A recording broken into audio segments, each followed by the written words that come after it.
Today's first concept is experimental verification of Ohm's law. In the previous concept, I told you about the Ohm's law. What is Ohm's law? It is a relation between potential and electric current. It shows that potential is directly proportional to the electric current. Then we studied that V is equal to IR, where R is what? R is a resistance and its SI unit is Ohm, and this is the symbol of Ohm. And we also studied that R is a constant and it is equal to V by I. There is a direct relation between potential and current. This is the Ohm's law mathematical equation. When we remove the sign of proportionality, then V is equal to IR. R is a resistance which is a constant and it is equal to V by I. Now the question is, बच्चों बहुत बार exams में भी आया हुआ है कि experimental verification of Ohm's law, कि experimentally आप इसको वेरीफाई करके दिखाओ. How would you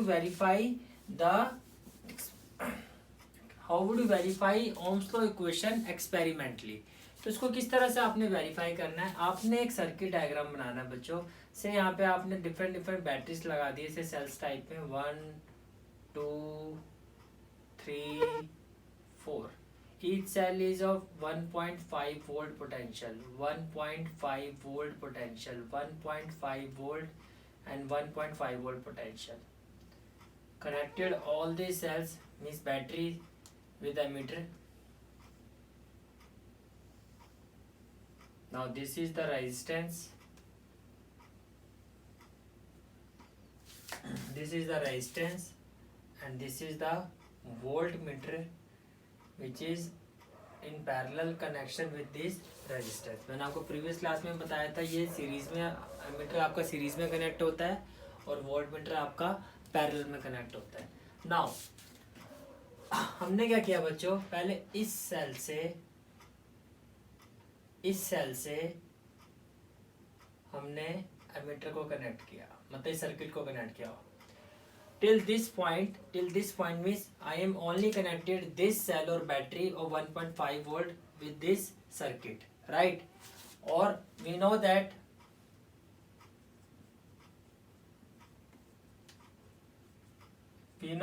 V is equal to IR, which implies R is equal to what? V by I. Now when we connect this first cells of 1.5 volt with the circuit, say our resistance value is R1 and it is equal to V1 upon I1. Say R dash. कितनी आई बच्चों? R dash. Now, after this we connect both cells or battery simultaneously, means up to this point. Up to this point. अब हमने दोनों sales को और battery को एक साथ कनेक्ट कर दिया. 1.5 plus 1.5. Again now my resistance is V2 by I2, right? Then what we do, we connect all the three cells together from here, means 1 2 and 3 तीनों को कंबाइन करके हमने सर्किट से कनेक्ट कर दिया. Then we have value R triple dash which is equal to V3 by R3. In a similar way, then we connected all the four cells together like this. Now all the cells are connected together and we have the value 1 2 3 4 is equal to V4 by I4. When experimentally, वैसे basically school में आपको ये lab में करवाया जाता है experiment. जब ये एक्सपेरिमेंट बच्चों हम करते हैं, then what we see that R dash is equal to R double dash is equal to R triple dash is equal to R4 dash. ये सारी की सारी वैल्यूज आपकी क्या होती है? कांस्टेंट होती है.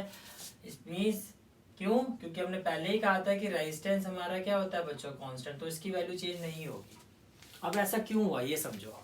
ऐसा इसलिए हुआ कि जितना आपने पोटेंशियल को बढ़ाया उतना ही आपका करंट भी बढ़ गया. से ये मान लो 10/20 था तो कितना हो गया? 1/2. ये 20/40 हो जाएगा तो कितना हो जाएगा? 1/2. 30/60 अगेन 1/2. 40/80 अगेन 1/2. तो पोटेंशियल भी आपका सेम लेवल पर बढ़ रहा है करंट भी उसी लेवल पर आपका इंक्रीज हो रहा है। अगर दोनों ही चीजें सेम लेवल पर इंक्रीज होगी, जो कि मैंने आपको प्रीवियस क्लास में बताया भी था कि पोटेंशियल पोटेंशियल वी और आई के बीच में जो रिलेशन होता है वो डायरेक्ट रिलेशन होता है। जितना आपका वी बढ़ता है उतना ही आपका आई बढ़ता है। जितना आपका वी इंक्रीज करेगा उतना ही, तो both are directly related to each other. तो जितना हमारा वी इंक्रीज करेगा उतना ही हमारा यहाँ पे करंट इंक्रीज करता है, जिसकी वजह से रेजिस्टेंस की वैल्यू जो होती है रेशियो में सेम ही आती है। जैसे मैंने एग्जांपल दे, से ये 10/20 है तो 1/2, तो ये 20/40 हो गया। ये 10 से 20 हो गया, ये आपका 20 से 40 हो गया, लेकिन रेशियो तो अभी भी 1/2 है। तो ये बच्चों एक्सपेरिमेंटल वेरिफिकेशन है। आपने जो चीज़ें मैंने आपको समझाई हैं इसी तरह से इसको कंबाइन करके लिखना है। अदरवाइज मैं आपको नोट्स में इसको मेंशन कर दूंगा कि experimental verification of Ohm's law को किस तरह से स्पेसिफाई करना है। मेन चीज़ अभी आप ये समझो कि कंसेप्चुअली आपको ये चीज़ समझ में आनी चाहिए किस तरह हम ओम्स लॉ को वेरीफाई करते हैं, कि अलग अलग सेल्स और बैटरी से जैसे हम इसको कंबाइन करते जाएंगे तो हमारी रेजिस्टेंस की जो भी वैल्यू आती जाएगी वो सभी केसेस में क्या आएगी, same. It means resistance is constant. और सेम वो क्यों आ रही है, क्योंकि जितना मेरा पोटेंशियल इंक्रीज कर रहा है उतना ही मेरा करंट भी इंक्रीज कर रहा है। Means both are directly related to each other. Means दोनों ही कंडीशन जो ओम्स लॉ की है वो हमारी क्या हो रही है, verified. So this is the experimental verification of Ohm's law. I hope the concept is clear to you. Now pause the video and note down this concept. Then we will proceed with our next concept.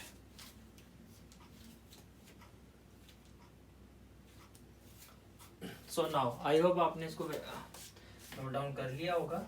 तो अब आगे चलते हैं बच्चों।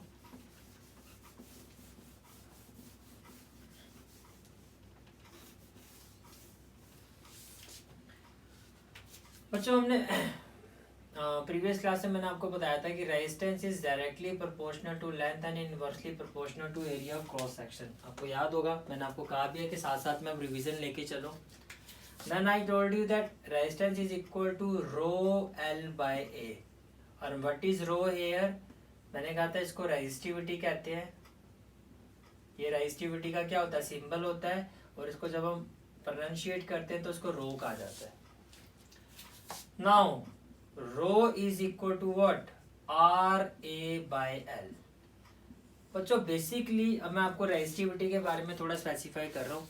Actually resistivity क्या होती है, constant होती है। रेजिस्टेंस के केस में मैंने कहा कि जितनी ज़्यादा लेंथ होगी उतनी ज़्यादा रेजिस्टेंस होगी। जितना एरिया ऑफ क्रॉस सेक्शन ज़्यादा होगा उतनी रेजिस्टेंस कम होगी। यानी कि लेंथ के बढ़ने से रेजिस्टेंस बढ़ती है, लेंथ के कम होने से रेजिस्टेंस क्या होती है, कम। एरिया ज़्यादा होगा रेजिस्टेंस कम होगी, एरिया कम होगा रेजिस्टेंस ज़्यादा। इसलिए जितनी मोटी वायर होती है, जैसे अगर आप एसी की वायर देखो वो ज़्यादा आपको मोटी थिक होती है। नॉर्मल वायर्स आप देखो, जैसे आपकी मोबाइल के चार्जर की वायर होती है, कुछ भी होती है, बहुत थिन होती है, क्योंकि वहाँ पे करंट क्या होता है, कम होता है। और एसी की वायर या हीटर की वायर अगर आप देखो तो वहाँ पे करंट का फ्लो बहुत ज़्यादा होता है, क्योंकि जितनी थिक वायर होगी उतना ही रेजिस्टेंस कम होगा और करंट का फ्लो क्या होगा, ज़्यादा होगा। ठीक है। तो बच्चों मैं आपको ये बता रहा था, what I was trying to say, कि रेजिस्टिविटी जो होती है वो लेंथ के बढ़ने या एरिया की कम होने से चेंज नहीं होती है, ये कांस्टेंट होती है। रेजिस्टिविटी क्या होती है, कांस्टेंट। आइए थोड़ा इसको समझते हैं। रेजिस्टिविटी क्या होती है बच्चों, मैं साथ साथ में जो भी चीज़ मैंने लिखी होती है वो मैं साथ साथ में डिक्टेट इसीलिए करता हूँ कि आपको नोट्स बनाने में कोई इशू ना हो। मान लीजिए पहले बार जब आप लेक्चर अटेंड करते हो तो आप पूरा ध्यान से समझते हो, ठीक है, अच्छी बात है। फिर जब आप नोट्स बनाते हो तो भी आप रिवाइंड करके जब मैं डिक्टेट कर रहा हूँ वहाँ पे जाओ। जैसे कि मैंने अभी ये पढ़ा कि resistivity is a fundamental property. आप पॉज कर दो, पहले आप इतना नोट डाउन करो, पहले आप अच्छे से अपना लेक्चर अटेंड करो, प्रॉपर सारी चीज़ों को समझो। फिर जब आप नोट्स बनाना शुरू करते हो तो आप इस तरह से भी बना सकते हो। इससे क्या होगा, कोई चीज़ अगर आपको पढ़ने में दिक्कत होगी तो आप उसको जब मैं डिक्टेट करूंगा तो इजीली आप उसको समझ के लिख सकते हो। नाउ रेजिस्टिविटी क्या होती है बच्चों, resistivity is a fundamental property. Fundamental का मतलब basic property of material that resist the flow of current. Resistance किसको रेजिस्ट करता है, फ्लो ऑफ चार्ज को। इन अ वे आप ये भी कह सकते हो कि वो करंट को रेजिस्ट करता है। इसी तरह से रेजिस्टिविटी भी क्या करती है कि करंट के फ्लो को रोकती है। जितनी ज़्यादा हाई रेजिस्टिव होगी उतना करंट का फ्लो कम होगा, और जितना किसी मटेरियल में रेजिस्टिविटी कम होगी उतना इसका फ्लो क्या होगा, ज़्यादा। जैसे कि अगर मैं सिल्वर की बात करता हूँ, सिल्वर एक बच्चों मटेरियल है जिसकी रेजिस्टिविटी कितनी होती है, 1.6 × 10⁻⁸ मीटर। अब ये जो भी रेजिस्टिविटी होती है सिल्वर की वो कांस्टेंट रहेगी, ना वो बढ़ेगी ना कम होगी। इट इज अ कांस्टेंट, जो मैंने आपको यहाँ पे समझा दिया। रेंज ऑफ रेजिस्टिविटी बच्चों, मेटल की जो रेजिस्टिविटी की रेंज होती है, जैसे कि ये मेटल है आपका सिल्वर, 10⁻⁻8 to -6। अब 10⁻⁻8 पावर अगर माइनस में, इसका मतलब बहुत कम, क्योंकि मेटल की रेजिस्टिविटी बहुत कम होती है, इसलिए मेटल्स बहुत अच्छे कंडक्टर होते हैं। Why metals are good conductor of electricity? Because they have very low resistivity. Range of MCQ में आपसे पूछा जा सकता है क्वेश्चन की रेंज ऑफ रेजिस्टिविटी, मेटल्स में रेजिस्टिविटी और एलॉय। एलॉय क्या होता है? होमोजीनियस और heterogeneous mixture of metals. Range of resistivity of metals and alloys 10⁻⁻8 to 10⁻�6 ohm metre. अच्छा, अब मैं आपको ये समझाता हूँ कि यहाँ पे ये ओम ना लिखिए, ओम मीटर क्यों लिखा हुआ है। बच्चों देखो, आपने कहा रेजिस्टिविटी किसके इक्वल होती है? R A by L. Resistance की एसआई यूनिट क्या होती है बच्चों? ओम। एरिया की क्या होती है? Metre square. और लेंथ की एसआई यूनिट क्या होती है? मीटर। अगर मैं इसको कैंसिल कर दूं तो रेजिस्टिविटी की जो एसआई यूनिट होती है बच्चों वो क्या होती है? वो होती है आपकी ohm meter. What is SI unit of resistivity? That is ohm meter. इसी वजह से हमने कहा है कि रेंज ऑफ रेजिस्टिविटी, जहां भी रेजिस्टिविटी लिखी जाती है तो यहाँ पे भी क्या आएगा? ओम मीटर। कि रेजिस्टिविटी की जो एसआई यूनिट होती है वो क्या होती है? रेजिस्टेंस की होती है ओम, और रेजिस्टिविटी की होती है ओम मीटर। हाँ तो बच्चों, मेटल्स और एलॉय की जो रेजिस्टिविटी रेंज होती है वो -8 से -6 होती है। लेकिन अगर आप नॉन मेटल्स की बात करो तो देखो इसकी पावर 10⁻12, 10⁻17 मीन्स बहुत ज्यादा हाई। और जितनी ज्यादा हाई होती है कि वो करंट को कंडक्ट ही नहीं कर पाते हैं, इसलिए इनको इंसुलेटर कहा जाता है। देखो दो वर्ड होते हैं, एक होता है कंडक्टर। कंडक्टर का मतलब जो करंट को कंडक्ट करता है, जिससे करंट इजीली पास हो सकता है। इंसुलेटर जैसे कि मैं कहूँ ड्राई वुड, सूखी हुई लकड़ी से कभी भी करंट पास नहीं होगा। कभी भी आप किसी भी करंट वाली वायर पर अगर ड्राई वुड को ऐसे लगा दोगे तो आपकी बॉडी को करंट नहीं लगेगा, क्योंकि उस would say he current pass नहीं होगा, because it is an insulator. और इंसुलेटर कौन होता है? जिनकी रेजिस्टिविटी बहुत ज्यादा क्या होती है? हाई। नॉन मेटल्स भी इंसुलेटर होता है क्योंकि उनकी रेजिस्टिविटी बहुत ज्यादा हाई होती है। Metals alloys are good conductor of electricity because उनकी रेजिस्टिविटी क्या होती है? लो। जितनी लो रेजिस्टिविटी होगी उतना ही अच्छा क्या होगा? कंडक्टर होगा। इसी रीजन की वजह से कॉपर एंड एल्यूमिनियम, हमें पता है मेटल होता है, copper and aluminium used for electrical transmission, यानी कि जो भी वायर्स वगैरह बनती हैं वो कॉपर की बनती हैं। क्यों बनती है कॉपर की wire? Because it is a good conductor of electricity. Why it is a good conductor of electricity? Because its resistivity is very low, as they have low resistivity. Alloy used in electrical heating device as their resistivity is very high. देखो बच्चों, आप यहाँ पे बच्चों एक काम करो, यहाँ से आप एलॉय को हटा दो, यहाँ पे सिर्फ आप मेटल्स को पढ़ो, क्योंकि फिर इस पॉइंट और इस पॉइंट पे आपको कंफ्यूजन हो जाएगी कि range of resistivity of metal is 10⁻⁸ to 10⁻�6 ohm metre. और ये आगे मैं आपको भी हीटिंग इफेक्ट जब समझाऊंगा तो इस पॉइंट को मैं आपको वहां पे स्पेसिफाई करूंगा। अभी आपको ये इतने अच्छे से समझ में नहीं आएगा, तो अभी रेजिस्टिविटी के रिगार्डिंग 1 2 3 4 यही पॉइंट आपको प्रिपेयर कर रहे हैं। क्या होती है resistivity? Fundamental property of material. क्या काम करती है? करंट के फ्लो को रेजिस्ट करती है, रोकती है। मेटल्स की रेजिस्टिविटी क्या होती है? लो होती है, that's why they are good conductor of electricity. और जो आपके नॉन मेटल्स होते हैं उनकी रेजिस्टिविटी बहुत ज्यादा हाई होती है, that's why they are insulator. I hope till here the concept of resistivity is clear to you. इसकी एसआई यूनिट क्या होती है बच्चों? Ohm metre. किस तरह से आती है वो मैंने आपको यहाँ पे निकाल के दिखा दिया है। Now pause the video, note it down, then we will proceed with the next concept.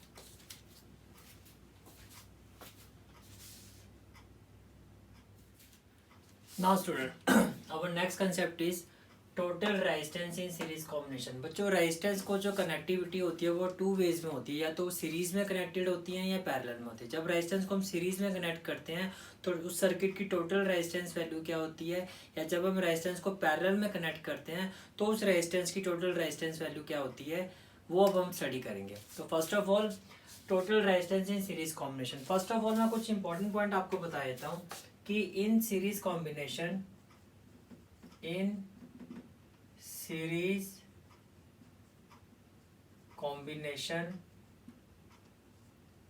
current flow through various resistances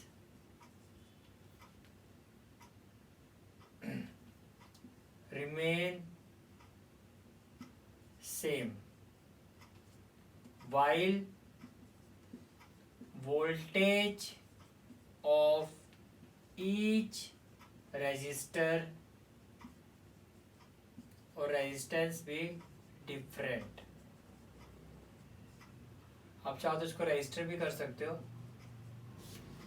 तो मैं आपको यही बताया था रजिस्टर क्या होता है। रजिस्टर कुछ ऐसे इलेक्ट्रॉनिक डिवाइस होते हैं जिनके थ्रू करंट इजीली फ्लो नहीं कर सकता, जैसे कि फैन, टीवी, बल्ब, ये ऐसे ये जितने भी होते हैं सब रजिस्टर होते हैं, बिकॉज करंट जो होता है इन इलेक्ट्रिकल अप्लायंसेस से इजीली फ्लो नहीं कर पाता है।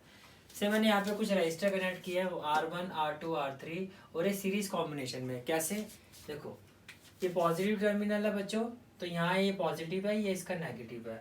जो इसका नेगेटिव है वो सेकंड वाले का क्या है, पॉजिटिव। ऐसे ये भी पॉजिटिव और नेगेटिव, लेकिन अगर आप ध्यान से देखो जो एक का नेगेटिव है वो दूसरे का क्या है, पॉजिटिव। जो इसका नेगेटिव है दूसरे का पॉजिटिव। अगर टर्मिनल्स अपोजिट होते हैं कि नेगेटिव के साथ पॉजिटिव कनेक्टेड हो, तो उस कॉम्बिनेशन को हम कहते हैं सीरीज कॉम्बिनेशन। क्या कहते हैं बच्चों, सीरीज कॉम्बिनेशन। तो सबसे इंपॉर्टेंट पॉइंट ये है आपका कि सीरीज कॉम्बिनेशन में बच्चों जो करंट होता है आपका वो क्या होता है, आपका वो सेम होता है, और वोल्टेज जो होती है वो डिफरेंट होती है। इसी चीज को हमने यहाँ पे शो किया है कि पूरे सर्किट में करंट तो आई है, लेकिन वोल्टेज R1 की क्या है, V1, सेकेंड रजिस्टर की कितनी है, V2, और थर्ड रजिस्टर की कितनी है, V3। अब बच्चों इसका जो फॉर्मूला होता है किस तरह से ड्राइव होता है, देखो जो चीज डिफरेंट है आप उसी से स्टार्ट करोगे। मीन्स आपको हमें पता है कि by Ohm's law V is equal to क्या होता है, IR। तो सभी रेजिस्टेंस में डिफरेंट क्या है, वोल्टेज। यानी कि मान लो कि टोटल जो वोल्टेज है यहाँ से वो कितनी सप्लाई हुई है, V, और जो आगे आगे किस पे डिवाइड होगी, V1, V2 और V3। तो कहना है that total potential V is equal to V1 plus V2 plus V3। Yes I can. Means V is equal to V1 plus V2 plus V3। Now by Ohm's law V is equal to what, IR। Resistance in series को बच्चों हम RS से denote करते हैं, तो यहाँ पे आप इसको IRS भी लिख सकते हो। क्या लिख सकते हो, IRS। IRS। तो बच्चों IRS is equal to V1 IR1, V2 IR2 और V3 IR3। यहाँ से I कॉमन आ जाएगा, R से I कैंसिल हो जाएगा, और RS जो है आपका यानी कि रेजिस्टेंस इन सीरीज, उसका फॉर्मूला आ गया R1 plus R2 plus R3। मान लो ये R1 था आपका 2 ओम, ये है बच्चों 3 ओम और ये 4 ओम। अब क्योंकि ये सीरीज में कनेक्टेड है तो can I say that my RS will be, यानी कि total resistance in this circuit will be equal to 2 ohm plus 3 ohm plus 4 ohm. 4 plus 3 7, 7 plus 2 9। तो बच्चों दिस इज योर आंसर। तो इस तरह से जब न्यूमेरिकल्स आएगा तो रेजिस्टेंस इन सीरीज को जो हम कैलकुलेट करेंगे वो इसी फॉर्मूले से कैलकुलेट करेंगे। Now pause the video, note it down, then we will start with the resistance in parallel combination. Now our next concept is total resistance in parallel combination. बच्चों पैरेलल कॉम्बिनेशन में क्या होता है कि पहले तो सर्किट को देख के हमें कैसा पता चलेगा कि वो पैरेलल कॉम्बिनेशन है सीरीज कॉम्बिनेशन। मैंने कहा सीरीज कॉम्बिनेशन में क्या होता है, जो एक रेजिस्टेंस का नेगेटिव पॉइंट होता है वो दूसरे का क्या होता है, पॉजिटिव। लेकिन पैरेलल में ऐसा नहीं होता है। पैरेलल में ये देखो, ये पैरेलल कॉम्बिनेशन है, अब ध्यान से देखो, ये देखो ये पैरेलली कनेक्टेड है। पैरेलल कॉम्बिनेशन, पैरेलल में क्या होता है, सभी का पॉजिटिव एक तरफ होता है और सभी का नेगेटिव एक तरफ। मीन्स सभी का पॉजिटिव पॉइंट एक डायरेक्शन में होगा और नेगेटिव पॉइंट एक डायरेक्शन में, तो ये पैरेलल कॉम्बिनेशन होता है। अच्छा, अब यहाँ पे सीरीज की तरह से इंपॉर्टेंट चीज क्या है कि पैरेलल कॉम्बिनेशन में बच्चों जो वोल्टेज होती है आपकी वो सेम होती है, और पैरेलल कॉम्बिनेशन में जो करंट होता है वो बच्चों आपका क्या होता है, जो करंट होता है वो आपका क्या होता है, डिफरेंट होता है। मीन्स से इस रेजिस्टेंस में जो करंट है वो बच्चों I1 है, इसमें जो है वो I2 है, और इसमें जो है वो क्या है, I3। Now let RP be the equivalent resistance in parallel combination. In parallel, या आप इतना ही लिखो, be the equivalent resistance. Equivalent का मतलब बच्चों total resistance in parallel combination, right. By Ohm's law V is equal to IR। जो चीज डिफरेंट है वहीं से आपने डेरिवेशन को स्टार्ट करना है। Total current total current in given circuit B I, और I किसके इक्वल होगा बच्चों? ये जो I है वो कितने पार्ट में डिवाइड हो गया आपका? I1 plus I2 plus I3। अगर मैं यहाँ से कहूँ V is equal to I R, तो can I say that I is equal to what? V by R। तो बच्चों I की जगह क्या आ जाएगा? V by R। I1 की जगह क्या आ जाएगा? V bye R1। I2 की जगह V बाय R2 और I3 की जगह बच्चों V by I3। Can I write it as V by R equal to V। अगर आप कॉमन ले लो तो R जो है यहाँ पे एक्चुअली वो RP है, resistance in parallel, upon 1 by R2 plus 1 by R3। तो V से भी बच्चों कैंसिल हो जाएगा, तो 1 by RP is equal to 1 by R1 plus 1 by R2 plus 1 by R3। This is the resistance in parallel and this is the derivation for resistance in parallel combination. तो हमने ये देखा कि रेजिस्टेंस इन सीरीज क्या होता है? RS is equal to R1 plus R2 plus R3। Resistance in parallel क्या होता है? 1 by RP is equal to 1 by R1 plus 1 by R2 plus 1 by R3। बच्चों आप देख सकते हो क्योंकि रेसिप्रोकेट है तो पैरेलल कॉम्बिनेशन की जो रेजिस्टेंस होती है वो कम होती है और सीरीज कॉम्बिनेशन की रेजिस्टेंस क्या होती है? वो ज़्यादा होती है। I hope the concept is clear to you. Now pause the video and note it down. Now friends, till now we have already studied about the resistance in series combination as well as the resistance in parallel combination. Now the next concept is one of the most important question of this chapter. The question is advantages of parallel combination over series combination. बच्चों अभी हमने ये discuss किया कि अगर मैं यहाँ पे इसको दो पार्ट्स में डिवाइड करूँ, ये आपका सीरीज कॉम्बिनेशन है और ये आपका क्या है? Parallel combination. सीरीज कॉम्बिनेशन से जो आपकी रेजिस्टेंस आई थी वो क्या आई थी? RS is equal to R1 plus R2 plus R3। से R1 R2 की वैल्यू कितनी है? 1 2 3। तो can I say that RS is equal to 3 plus 2 5 plus 1 6 ohm. Yes I can say. ठीक है। पैरेलल कॉम्बिनेशन में हमने ये स्टडी किया कि 1 बाय RP जो होता है आपका 1 by R1 plus 1 by R2 plus 1 by R3 के इक्वल होता है। अगेन सेम वैल्यू अगर मैं यहाँ पुट करता हूँ तो 1 bye 1 R2 R3।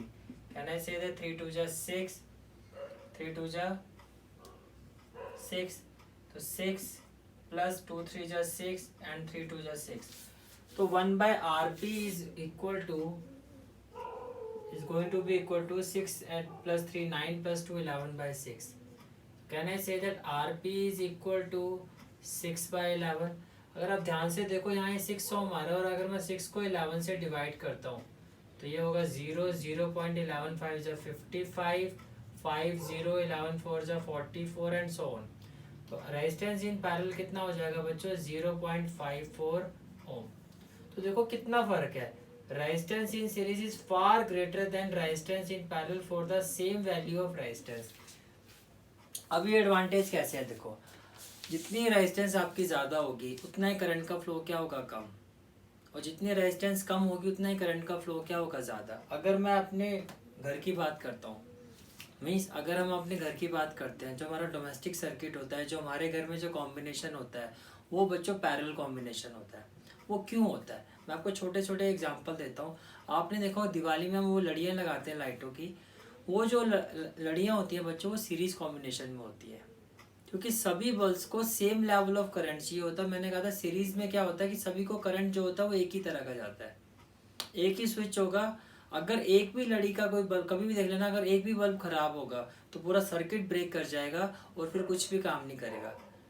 Different switch on switch off possible ही नहीं क्योंकि करंट सभी में सेम जा रहा है। स्विच ऑन स्विच ऑफ तभी पॉसिबल होता है सब में करंट की सप्लाई क्या और डिफरेंट हो, जो पैरेलल कॉम्बिनेशन में होते हैं लेकिन सीरीज में नहीं होती है। But I mean to say that अगर हमारे घर में सीरीज कॉम्बिनेशन हो जाए तो एक ही स्विच से सारे अप्लायंसेस एक साथ चलेंगे और एक ही स्विच से सारे एक साथ बंद होंगे। इमेजिन करो कि कैसी हालत होगी।